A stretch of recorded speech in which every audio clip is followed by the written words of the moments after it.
प्राचीन काल में हमारे संत मुनियों ने कुछ ऐसे उपाय खोजे थे जिसके सहारे वह लंबे समय तक बीमारियों से मुक्त होकर अपना जीवन जी सकते हैं।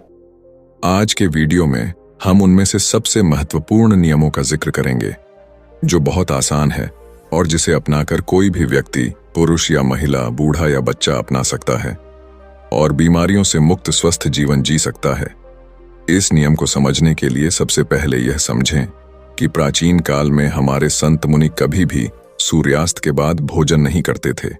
चरक संहिता में इसका कारण बताते हुए कहा गया है कि मानव शरीर में जठराग्नि होती है जो पाचन क्रिया को नियंत्रित करती है, जिसे कुछ लोग पाचक अग्नि के नाम से भी जानते हैं।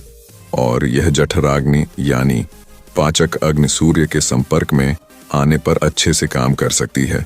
और जब कोई व्यक्ति सूर्य डूबने के बाद भोजन करता है तो रात के समय उसकी पाचक अग्नि सक्रिय नहीं होती है, जिसके कारण धीरे धीरे पाचन क्रिया में बाधा उत्पन्न होने लगती है और इसके कारण समय के साथ शरीर में बीमारियां उत्पन्न होने लगती हैं। यहीं से सभी रोगों की जड़ का जन्म होता है। अगर इस जड़ को यहीं खत्म कर दिया जाए, मिटा दिया जाए, तो शरीर जीवन भर रोगों से मुक्त रह सकता है।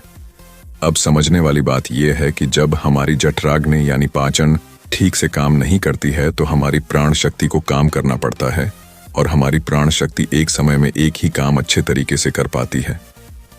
जब हमारी महत्वपूर्ण ऊर्जा पाचन में शामिल होती है तो हम गहरी नींद नहीं ले पाते हैं और इसी कारण से कुछ लोग 8-8, 10-10 घंटे की नींद लेने के बाद भी सुबह थका हुआ महसूस करते हैं। इसका कारण यही है, प्राण शक्ति की ऊर्जा जो रात के समय हमारे शरीर को अंदर से ठीक करती है, उसकी मरम्मत करती है। फिर यही ऊर्जा रात के समय जब मनुष्य सोता है तो उसके शरीर के रोगों को ठीक करने में अपना समय व्यतीत करेगी और धीरे धीरे इससे आपका शरीर अपने आप ही अपने रोग ठीक कर लेगा। लेकिन इसके लिए आपको अपना रात का खाना सूरज डूबने से पहले करना होगा ताकि सूरज के संपर्क में रहने वाली आपकी पाचन अग्नि बेहतर तरीके से काम करे। यह आपके भोजन को जल्दी पचाने में मदद करेगा, जिससे आपकी जीवन शक्ति अन्य कार्य कर सकेगी। मान लीजिए कि आप शाम को 6 से 7 बजे के बीच खाना खाते हैं, इसके बाद आप 9 से 10 बजे के आसपास सो जाते हैं, तो इन 2 से 3 घंटों में आपका ज्यादातर खाना पच जाता है और बाकी का भोजन रात्रि के 1 बजे तक पूरी तरह से पच जाता है। और उसके बाद आपकी जीवन शक्ति आपके शरीर की मरम्मत करने लगती है, आपके शरीर की बीमारियों को ठीक करने में लग जाती है। और यही वह समय होता है जब आपका शरीर खुद को डिटॉक्स करना शुरू कर देता है।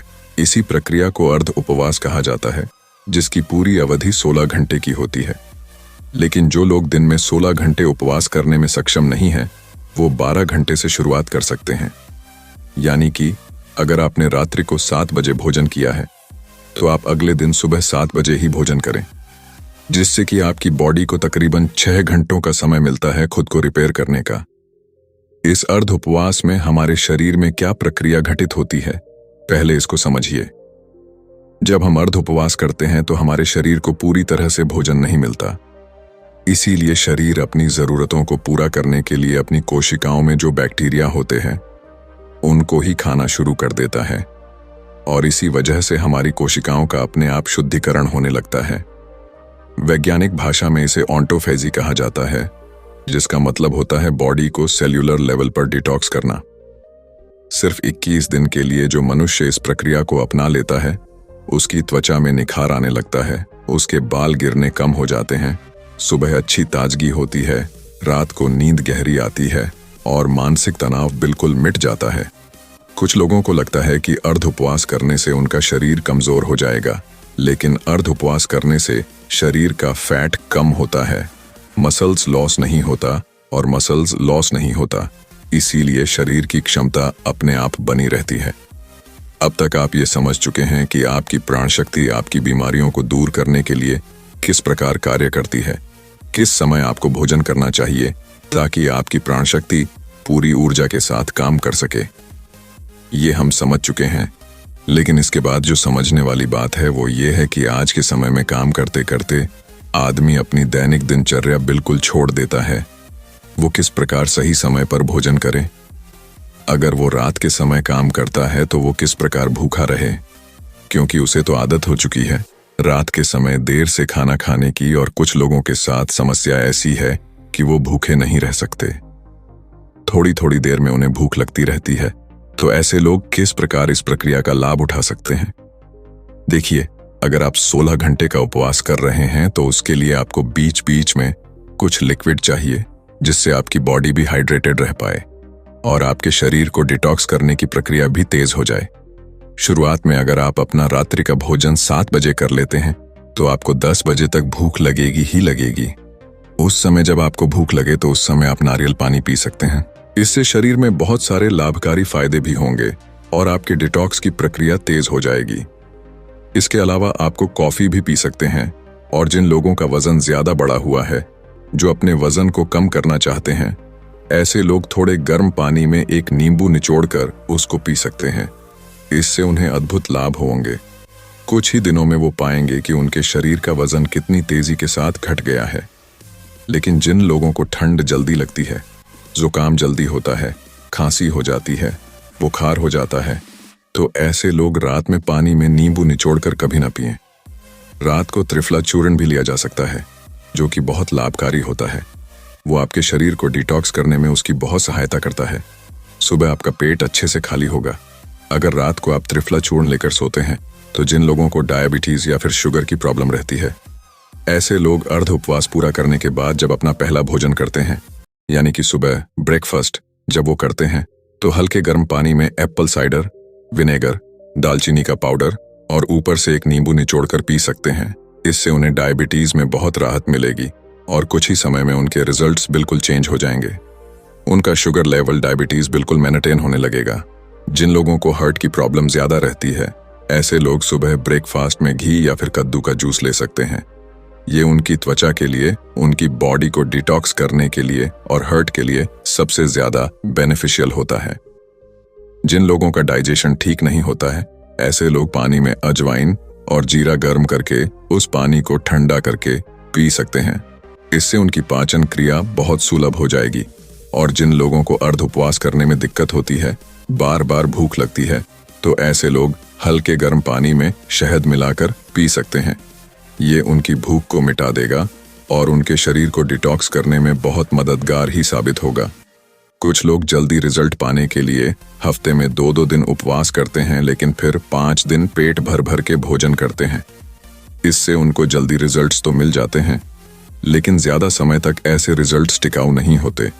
अर्ध उपवास यानी कि इंटरमिटेंट फास्टिंग धीरे धीरे रिजल्ट दिखाती है, लेकिन इसके जो रिजल्ट होते हैं वो परमानेंट होते हैं। इसमें ऐसा नहीं होता है कि जैसे ही आपने फास्टिंग करनी छोड़ी, वैसे ही आपका फिर से वही हाल हो गया। इसमें एक बार आपके शरीर को जो फायदे हो गए, वो बहुत समय तक मिटते नहीं है। देखिए, हर कोई अर्ध उपवास कर भी नहीं सकता है, क्योंकि जो स्पोर्ट्समैन होता है, जो खेलकूद में होते हैं, उनके शरीर को रेगुलर डाइट चाहिए होती है, क्योंकि उनके लिए हेल्थ से ज्यादा परफॉर्मेंस जरूरी होती है। इसी तरह बच्चों को भी अर्ध उपवास नहीं करना चाहिए। और जो लोग मधुमेह के पेशेंट हैं, जिनका शुगर लेवल गड़बड़ रहता है, ऐसे लोगों को अगर अर्ध उपवास करना है तो समय समय पर अपना sugar level, blood sugar level check करवाते रहिए।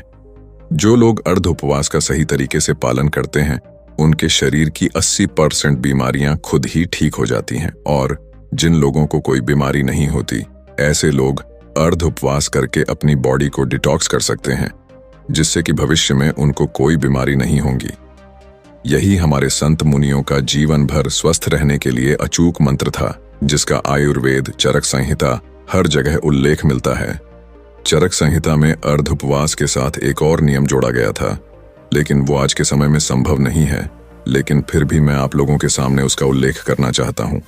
शायद कुछ लोग उसका पालन कर पाए, और अगर आप पालन कर पाते हैं या नहीं भी कर पाते हैं तो कमेंट सेक्शन में जरूर बताना। देखिए, पुराने समय में जो खाना पकता था वो मिट्टी के बर्तनों में पकता था, और ये बहुत जरूरी होता था कि उस खाने को पकाने के लिए उसमें वायु का स्पर्श हो, उसमें प्रकाश का भी स्पर्श हो, उसमें अग्नि का स्पर्श हो और उसमें मिट्टी का भी स्पर्श हो। उस समय मिट्टी का ही बर्तन होता था।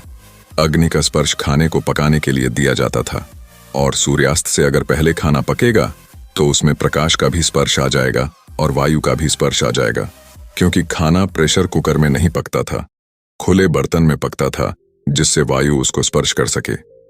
लेकिन आजकल की जीवन शैली में यह संभव नहीं है। इसीलिए कम से कम हम अर्ध उपवास करना तो सीखे। चाहे हम उस तरह का भोजन तैयार नहीं कर पा रहे, लेकिन अर्ध उपवास करके अपने शरीर को फायदा तो पहुंचा सकते हैं। तो दोस्तों, उम्मीद करता हूं आपको इस कहानी से एक अच्छी सीख मिली होगी। ये कहानी आपको कैसी लगी हमें कमेंट बॉक्स में कमेंट करके जरूर बताएं, और साथ ही इस कहानी को अपने दोस्तों के साथ जरूर शेयर करें ताकि उन्हें भी इस कहानी से कुछ सीखने को मिल सके। धन्यवाद।